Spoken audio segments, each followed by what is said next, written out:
Whether you are citizens of America or citizens of the world, ask of us here the same high standards of strength and sacrifice which we ask of you. With a good conscience, our only sure reward, with history the final judge of our deeds, let us go forth to lead the land we love, asking His blessing and His help, but knowing that here on earth, God's work must truly be our own. I think farmers really are I call them the original environmentalists. You live on the land and you have to make a living off the land. You know, press releases, emails, all those kind of things are okay, but I find that our ag constituents across the country really likes to look up and down. They like to see if you're authentic, understand what they're going through and the challenges, and that's really why we get out here. You have to admit, as farmers, historically, traditionally, we're fairly private, independent kind of guys that just want to sit behind the farm gate and do our job and produce the best wholesome, safe, nutritious food in the world at a lower cost anywhere in the world. But you've got a great story to tell, and we've got to tell that story. Tell it unashamedly, tell it unabashedly, tell it loudly and proudly. So World Dairy Expo draws about 65 to 70,000 from across the United States, and they'll probably come from 90 countries. This is the international global meeting place. If you want to see dairy technology, you're coming to World Dairy Expo. My name is Rudy Ebbekink. I am marketing manager for NEDAP Livestock Management. We are here at World Dairy Expo showing our technology. So what you will see here around the neck of the cow is what we call the Smart Tag. And the Smart Tag is a sensor that measures the activity of the cow. It measures eating, rumination, inactive behavior to give a lot of information about the health status of the cow. And it also recognizes the exact location of the cow in the barn. We thought that it's actually kind of strange that we are still looking at information about cows on smartphones and on PCs, while actually you want that information to be right on top of the cows when you walk the barn. And augmented reality is a new technology that allows us to have that information right on top of the cows when you walk the barn, to really create an experience where you mix the real world and the digital information about your herd.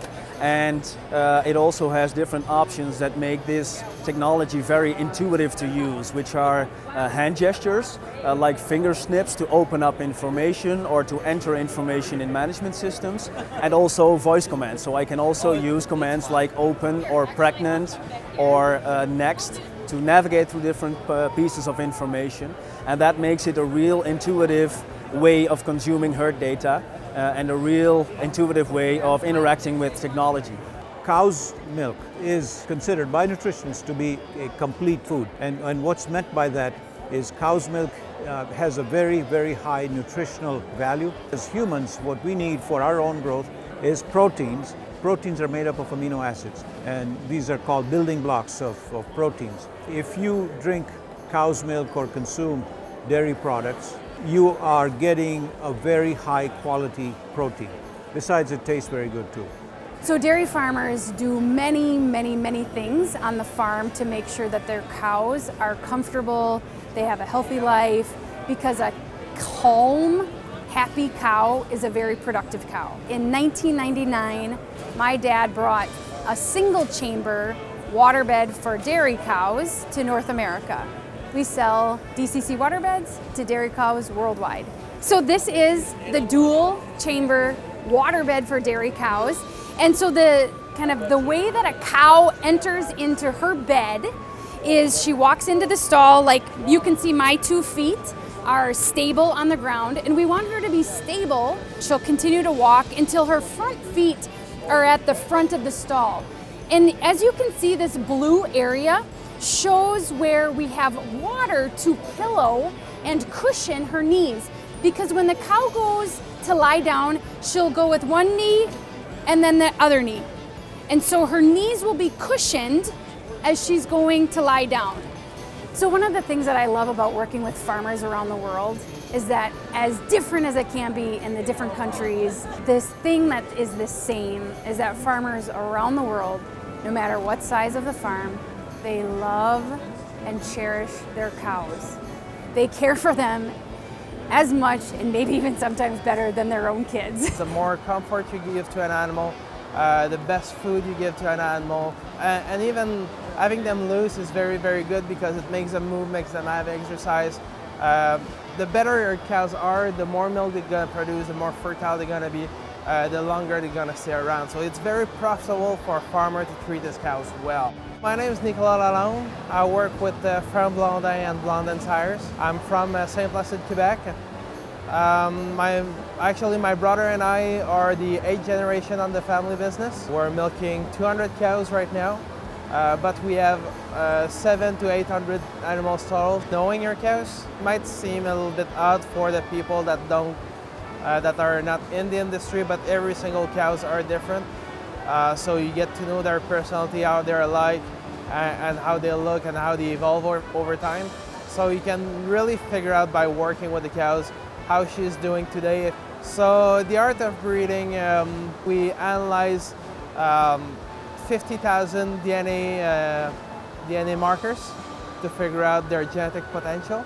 And then we correlate these markers with how straight the leg's gonna be, how well attached the udder is gonna be, how much milk they're gonna get, how fertile they're gonna be. From that we can define how they should transmit. And this is a very powerful tool. Real life actually matters too, so that's bringing back the art of breeding. And when I was a kid, like when my heifer would lay down, I would lay down on her, and at some point, sometimes they put their head back on you. So it's pretty cute. It's just pretty cute. Yeah, they're big, lovable animals. I've learned a lot from Rosa, from like always being like very happy when I'm around her, so then she gets happy. I wash her and walk her every day, once or twice a day. So we either rinse her or we completely wash her, but we don't want to wash her like every day, otherwise her skin gets dry. Today I will be showing her, and there's a lot of competition, but I know that we'll do great. Her ears perk up. So now she's happy. She responds really well to me. Division, which is really good. Oh man.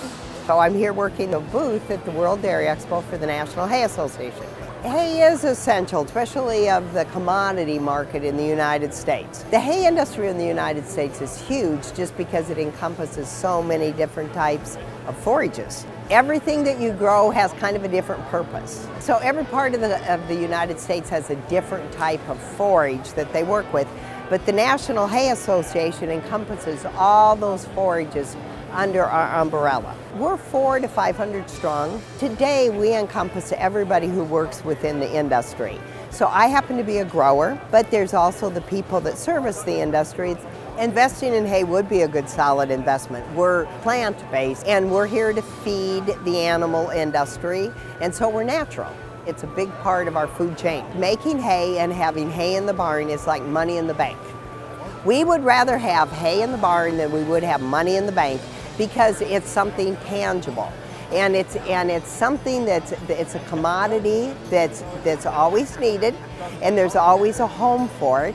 And so rather than have money in the bank, we'd rather have hay in the barn. This world is growing in population like crazy. We will need more food. We are in a thriving industry.